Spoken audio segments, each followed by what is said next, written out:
Tonight we have Moses in the Bulrushes by Katherine Sully. Once there was a girl called Miriam who lived in Egypt. Her family were Hebrew slaves. There were many Hebrew slaves in Egypt working for the king. One day the king gave an order. There are enough Hebrews in Egypt. There must be no more baby boys. The king sent soldiers to all of the Hebrew villages.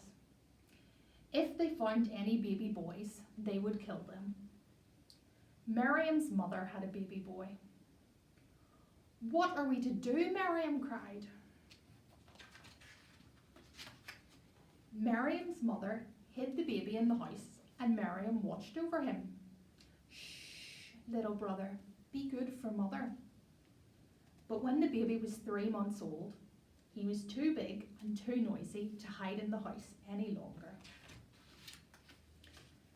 Miriam's mother found a basket and painted it so that it would not leak. Then she wrapped the baby in the blanket and put him in the basket. When no one was looking, Miriam and her mother carried the basket down to the river and hid it among the bulrushes. Miriam's mother hurried back to the house, leaving Miriam to watch the baby. All day, Miriam hid nearby to make sure the baby was safe. "Shh, little brother, be good for mother." Then, from her hiding place, Miriam could see some people coming. The king's daughter was walking along the riverbank with her servants. She saw something floating in the bulrushes. "Fetch that for me to see," she told her servants. The servant brought the little basket to the king's daughter. It floated just like a boat. The king's daughter looked inside the basket and she was amazed. "It's a baby boy," she smiled.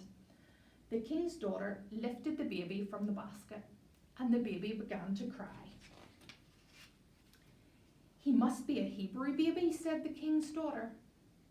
"Poor little thing, are you very hungry?" Wah! Just then, Miriam jumped up from her hiding place. "Shall I fetch someone to feed the baby and look after him for you?" she asked. "Yes, that's a good idea," said the king's daughter. Miriam ran to find her mother and together they hurried down to the river. "I will pay you money to feed this baby and look after him for me," said the king's daughter, and she handed the baby to his mother. Miriam and her mother were very happy. They took the baby home and they cared for him until he was old enough to go to the palace. The king's daughter was delighted. "I will bring him up like a son," she cried. "I will call him Moses." The end.